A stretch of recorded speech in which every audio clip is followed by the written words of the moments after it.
પછી આ જાહેર પરીક્ષાઓમાં શબ્દ સમૂહ માટે એક શબ્દ વાપરો એવું પૂછતા હોય છે. તો થોડાક જોઈએ આપણે જે વારે વારે પૂછાતા હોય તેવા.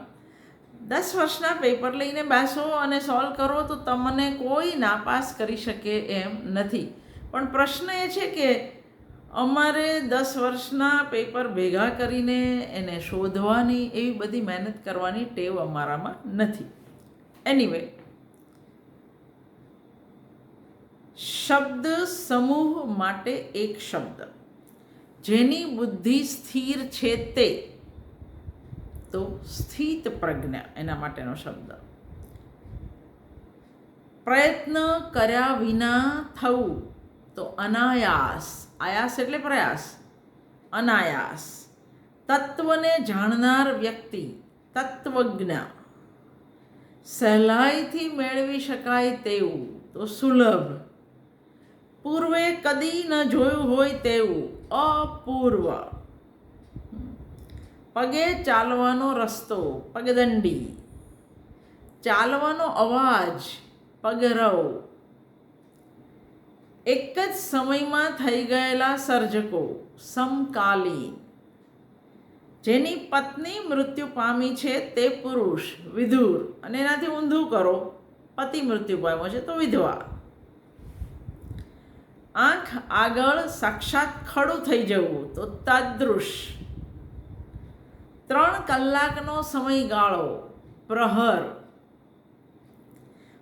બપોરે જમ્યા પછી ડાબા પડખે સૂવું તે, વામકુક્ષી. ચમકતી છાંટવાળો આરસ પહાણ, સંગે મરમર. ઈચ્છા મુજબ જ કરવું, સ્વૈર વિહાર. ડાબા હાથે બાણ ફેંકી શકે તેવો, આમ તો 2 હાથે બાણ ફેંકી શકે તેવો અર્જુન હતો, સવ્યસાચી. ધનુષની દોરી, પણછ. ઊંચે ચડાવનારું, ઉર્ધ્વગામી. પ્રવાહની મધ્યધારા, મજધાર. છોડી દેવા યોગ્ય, ત્યાજ્ય.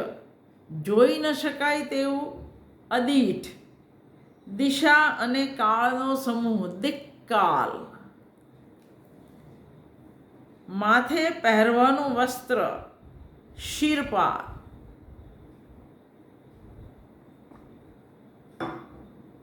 શિરપાઘ.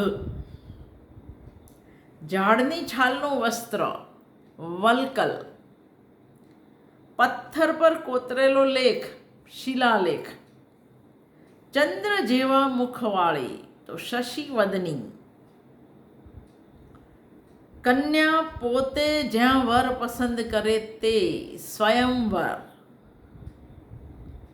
યાદગીરી રૂપે ચણેલી ઇમારત, સ્મારક. હાથીને ચલાવનારો, મહાવત. નાશ ન પામે તેવું, અવિનાશી.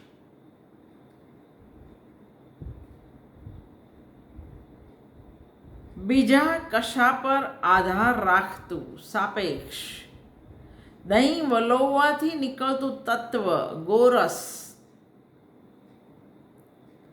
સમગ્ર જગતનું પોષણ કરનાર, વિશ્વંભર. પવન જેવા વેગથી દોડનાર, પવનવેગી. અંગૂઠા પાસેની આંગળી, તર્જની. સારું નરસું ગ્રહણ કરવાની આપણી શક્તિ, વિવેક. સમાધાન શક્ય ન હોય એવી ગૂંચ, મડાગાંઠ. જેને જોઈ કે સમજી ન શકાય તેવું, અગોચર. જેને કોઈ શત્રુ ન હોય તે, અજાત શત્રુ. જેને કોઈ મિત્ર ન હોય તે, અજાત મિત્ર. ઝાકળથી શોભાયમાન, તો તુષાર મંડિત. તુષાર એટલે ઝાકળ. વાદળથી ઢંકાયેલ, અભ્રાવૃત. 2 ડુંગરા વચ્ચેનો સાંકડો માર્ગ, ઘાટી. મુખમાંથી પ્રગટ થતી વાણી, વૈખરી. હૃદયની વાત જાણી લેનાર અંતર્યામી, સમુદ્રના પેટાળમાં સળગતો અગ્નિ વડવાગ્નિ અથવા તો વડવાનલ, તો વનમાં સળગતો અગ્નિ તો દાવાનળ,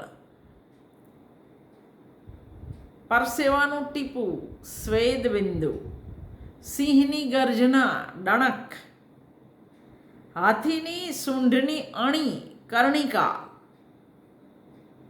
એક આંખવાળું એકાક્ષ, યજ્ઞ કરાવનાર બ્રાહ્મણ ઋત્વિજ, કોઈકને જડ મૂળમાંથી ઉખાડી કાઢવું તે ઉન્મૂલન, ઊંચી ડોકવાળું ઉદ્ગ્રીવ, કુટુંબ કે સ્થળનો ત્યાગ કરવો, વતનનો ત્યાગ કરવો તે તો હિજરત,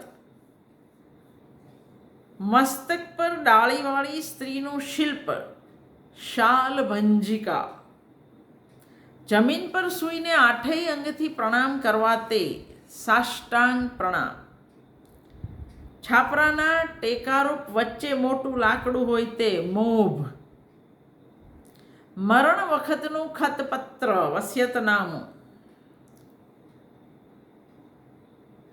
સમુદ્રમાંથી જીવના જોખમે મોતી લાવનારાઓ મરજીવા,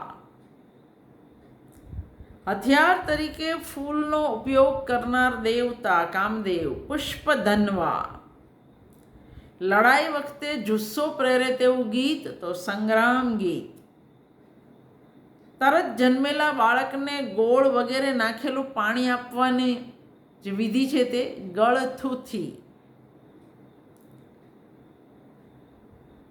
જેના મૂળિયા ઉપરની બાજુ જતા હોય તે ઉર્ધ્વમૂલ. હવે ઉર્ધ્વમૂલ નામની ભગવતી કુમાર શર્માની નવલકથા પણ છે, જેની આશા જ ન હોય તેવું કશું થવું. અપ્રત્યાશિત, પ્રત્યાશિત, અપ્રત્યાશિત, અર્થને પ્રગટ કરનારું, અર્થ દ્યોતક, મુશ્કેલીથી જોઈ શકાય એવું, દૂરદર્શ, ટચલી આંગળી કનિકા, પોતાને જ નુકસાન પહોંચાડનાર, આત્મવિઘાતક,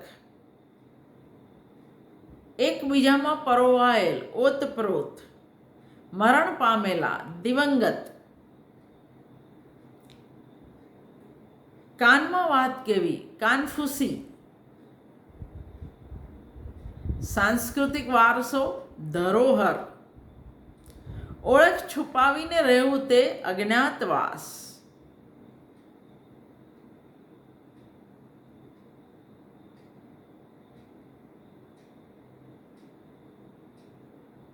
રંગભૂમિનો પડદો નેપથ્ય, મંડપની બહારનો ખુલ્લો ચોક ચાચર, દેવને પધરાવેલી ખાવાની વસ્તુ નૈવેદ્ય, વર્તુળનો ઘેરાવો પરિઘ, રણમાં રેતી ઉડીને થાય તે ઢગલાને શું કહેવાય તો ઢૂવો, ધાર્મિક ક્રિયામાં બ્રાહ્મણોને અપાતું દાન તેને દક્ષિણા કહેવાય, પદ પરથી દૂર કરાયેલ પદચ્યુત, ગાલમાં પડતો ખાડો ખંજન, જ્યાં હત્યા થઈ હોય એવું અપવિત્ર સ્થળ ગોઝારું, નદીનો ઊંડો ભાગ ઘૂનો, ઘૂનો, પર્વતની આજુબાજુનો નીચાણવાળો પ્રદેશ તો તળેટી, આંખથી સાંભળનાર ચક્ષુશ્રવા, મમત્વ વગરનું નિર્મમ, ગાય કે ભેંસના છાણનું સૂકું ભાગ અડાયું, પરંપરાથી સંભળાતું આવેલું અનુશ્રુત, આગળની વસ્તુ સાથેનું જોડાણ અનુસંધાન, દીકરીની દીકરી દોહિત્રી, કુવામાંના દેડકા કૂપમંડુક, સર્જકની પ્રતિભા કાર્યત્રી, ભાવકની પ્રતિભા ભાવયત્રી, નગરમાં દાંડી પીટાવવી તે નગર પડો, અશક્ત કે ઘરડા ઢોરને રાખવાની જગ્યા તે પાંજરાપોળ, રાત્રે ખીલતું કમળ કુમુદ, પોતાની મેળે સેવા આપવા તત્પર વ્યક્તિ સ્વયંસેવક, જેમાંથી કદી ખાવાની વસ્તુઓ ખૂટે જ નહીં તેવું પાત્ર અક્ષય પાત્ર, અધિકારી આગળ રજૂ કરવાની હકીકત કેફિયત, વિષ્ણુના પ્રતીક તરીકે પૂજાતો કાળો લીસો ગોળ પથ્થર શાલિગ્રામ, પશુ પંખીની ભાષા સમજવાની વિદ્યા કાગ વિદ્યા, રાતે જોઈ ન શકે તે રતાંધળું, ચૂલા પરના ગરમ વાસણને પકડવા માટે વપરાતું કપડું તે તો મસોતું, કુસ્તી કરવા માટે બનાવેલી જગ્યા તે અખાડો. જ્યોતિર્ દવેએ કહ્યું ને, મને શું ખબર એ લોકો ખાડાને અખાડો કહેતા હશે. તો આવા શબ્દો આપણને આવડવા જોઈએ ટૂંકમાં.